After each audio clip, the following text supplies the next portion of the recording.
Não são os ritos que geram a cegueira, é a cegueira que mata os ritos. Não são os ritos que geram a cegueira, é a cegueira que mata os ritos. Olá, hoje é quinta-feira, dia 4 de agosto de 2022. Nós estamos aqui uma vez mais para fazermos o nosso estudo bíblico diário. Você sabe bem, todos os dias deixamos na página do YouTube da Lagoinha Castelo um pequeno áudio. Nesse áudio, fazemos um pequeno estudo bíblico para te dar mais informação sobre o texto da Escritura. E por que estamos fazendo isso? Estamos fazendo isso porque estamos com um compromisso de lermos a Bíblia em Lagoinha Castelo, em Lagoinha Toronto. O desafio é simples, você lê um capítulo por dia do Novo Testamento e todos os dias nós deixamos na página do YouTube da Lagoinha Castelo um breve estudo e também no Spotify deixamos como um podcast. Lá você vai ler o capítulo e você vai ter a informação. Curta esse áudio. Envie esse áudio para as pessoas que você ama, para as pessoas que você conhece, para os seus grupos no WhatsApp. Faça isso para que mais pessoas possam ser alcançadas por esse conteúdo. Lembre-se, além disso, compre a Bíblia 365. Ela vai te ajudar na leitura da Escritura. Eu estou gravando esse áudio no dia 30 de julho de 2022. Hoje eu tenho aqui uma leitura de um trecho do Velho Testamento, um trecho do Antigo, um trecho do Novo, um trecho de Salmos e um trecho de Provérbios. Hoje, por exemplo, vou ler 2 Crônicas de 26:1 a de 28:27. Isso vai ajudar você a ganhar disciplina. Também vou ler Romanos 13, de 1 a 14. Também vou ler os Salmos 23, de 1 a 6. E também vou ler Provérbios 20, versículo 11. Portanto, compre a Bíblia 365, ela vai te ajudar numa leitura mais disciplinada da Escritura. Por último, lembre dos estudos bíblicos que nós temos em Lagoinha Castelo. Às segundas-feiras nós temos às 15 horas o estudo do Sermão do Monte, às 20 horas o Panorama Bíblico. Nas quartas-feiras nós temos o estudo do Sermão do Monte às 19 horas. Na quinta-feira nós temos às 14 horas e às 20 horas o estudo de livro de Atos. E nos domingos nós temos a Escola Bíblica Dominical, que acontece tanto de manhã quanto de tarde. De manhã, às 8h30, estudando 1 Pedro. De tarde, às 17 horas, estudando o livro de Mateus. Não são os ritos que geram a cegueira, é a cegueira que mata os ritos. Nós vamos continuar lendo a carta do apóstolo Paulo aos Coríntios, a carta de 1 Coríntios, hoje no capítulo 11, dos versículos 17 a 34, um trecho maior.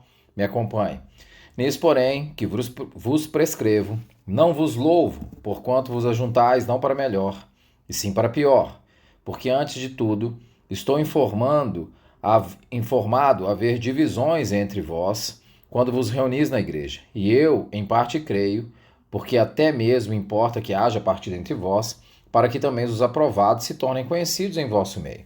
Quando, pois, vos reunis no mesmo lugar, não é a ceia do Senhor que comeis, porque ao comerdes, cada um toma antecipadamente a sua própria ceia.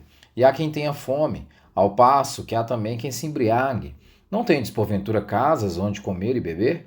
Ou menosprezais a igreja de Deus e envergonhais os que nada têm? Que vos direi? Louvar-vos-ei? Nisto certamente não vos louvo, porque eu recebi do Senhor o que também vos entreguei, que o Senhor Jesus, na noite em que foi traído, tomou o pão e, tendo dado graças, o partiu e disse: Isso é o meu corpo, que é dado por vós. Fazei isso em memória de mim. Por semelhante modo, depois de haver ceado, tomou também o cálice, dizendo: Este cálice é a nova aliança no meu sangue. Fazei isso todas as vezes que beberdes em memória de mim. Porque todas as vezes que comerdes desse pão e beberdes o cálice, anunciais a morte do Senhor até que ele venha. Por isso, aquele que comer o pão ou beber o cálice do Senhor indignamente será réu do corpo e do sangue do Senhor.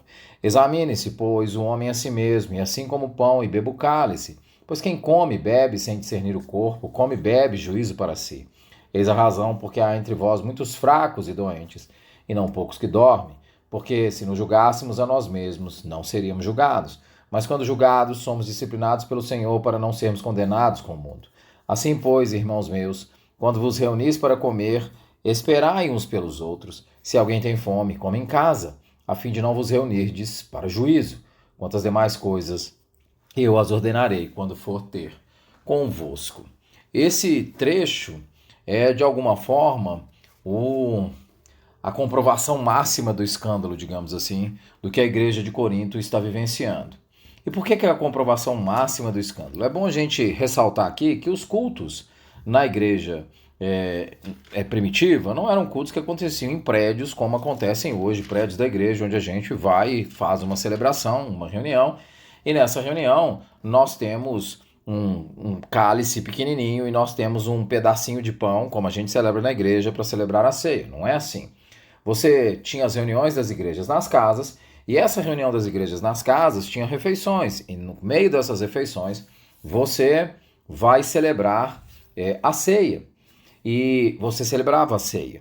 Mas o que acontece é que a divisão chegou a tal ponto que você começa a ter dentro desses encontros que eram para celebrar a ceia, você começa a ter irmãos humilhando irmãos, pessoas pobres sendo separadas de pessoas mais abastadas. É o que está acontecendo na igreja de Corinto.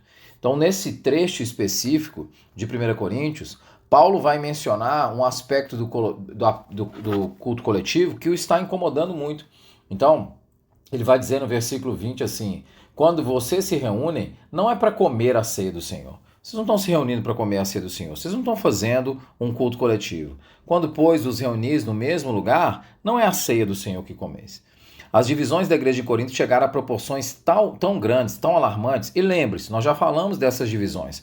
O culto a personalidades dos líderes, que nós vimos lá no primeiro capítulo, também nós vimos no capítulo 3.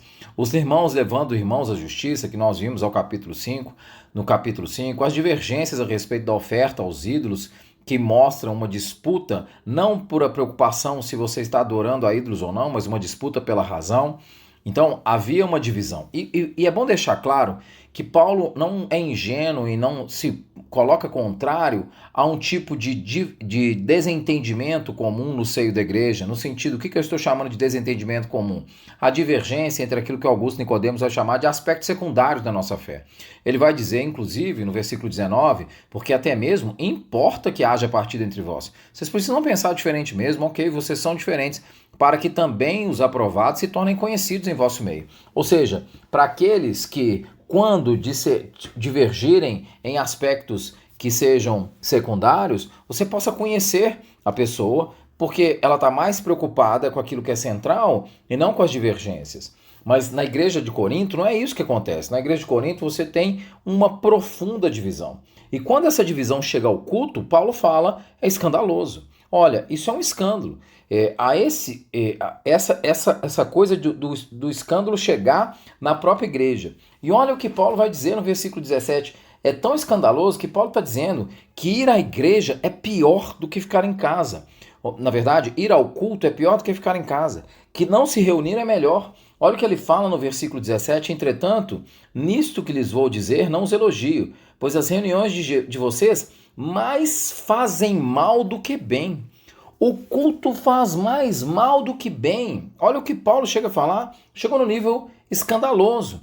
A esse respeito, o David Pryor, que é o texto que a gente usa como referência, ele vai dizer que quando cristãos amam acima de tudo, as discussões que eles fazem uns com os outros revelam a sua condição espiritual, porque eles vão focar naquilo que há de unidade e não naquilo que há de divergência. Mas no caso da igreja em Corinto, cada um estava preocupado em matar a sua própria fome e a sua própria sede sem se preocupar com os demais. Veja o que vai dizer no versículo 21. Porque ao comerdes, cada um toma antecipadamente a sua própria ceia. E há quem tenha fome, ao passo que há também quem se embriague. No culto havia gente que ficava embriagado. O ritual na igreja de Corinto era completamente morto. E olha, se a gente olha para isso e fala assim, nossa, mas isso não chega nem perto da nossa realidade, a história da igreja está cheia de exemplos de ritos mortos, que as pessoas vão a um culto, celebram a Deus, mas não vivem absolutamente em submissão a esse Deus. Então, veja o exemplo da igreja durante toda a Idade Média, que oprimia as pessoas, que cegava as pessoas, que pressionava as pessoas. Veja o exemplo da igreja norte-americana durante anos, numa segregação racial absurda, em igrejas que você não tinha convivência de brancos e pretos, o que é uma loucura, é um contrassenso total, é um absurdo.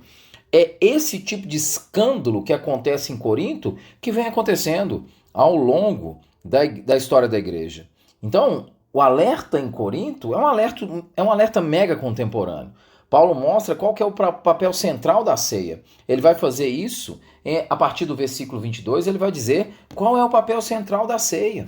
Vai dizer que o papel central da ceia é celebrar ao Senhor e a morte dele. E a ideia, portanto, é de ter atenção ao que significa de fato a importância da ceia.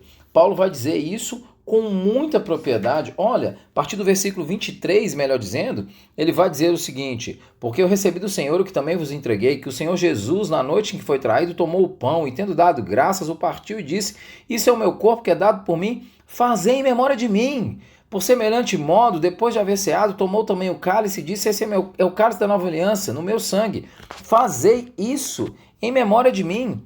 Era para fazer em memória do sacrifício de Cristo Jesus. Era para fazer em memória do sacrifício vicário do Senhor. Beber o cálice indignamente, que Paulo coloca aqui, significa o quê? Significa que isso nos tira da posição daqueles que recebem os benefícios da paixão de Cristo e nos coloca no papel de culpados pela crucificação. O que é receber o cálice indignamente? É simplesmente não considerar a severidade, a importância do significado da ceia do Senhor, do significado da morte vicária de Cristo Jesus. A ceia em Corinto era uma festa que excluía as pessoas. E Paulo vai dizer sobre o autoexame, e o autoexame não é a busca da perfeição para participar da ceia, não é isso. Nenhum de nós é capaz de participar da ceia sem erro, mas é uma visão sobre si mesmo em relação à cruz do Calvário, num senso de humilhação, pelo que Deus fez por nós. É uma visão de, na hora da ceia, parar e olhar e falar o que Deus fez por mim. E você se sentir humilhado por isso. Se isso não nos incomoda, se a ceia não nos incomoda no sentido do confronto entre aquilo que é a cruz e aquilo que nós somos, nós deveríamos parar de tomar a ceia nesse sentido. Esse é o autoexame, não é na busca da perfeição. O autoexame é o exame da compreensão do significado da cruz e de como eu sou pecador e de Cristo eu preciso.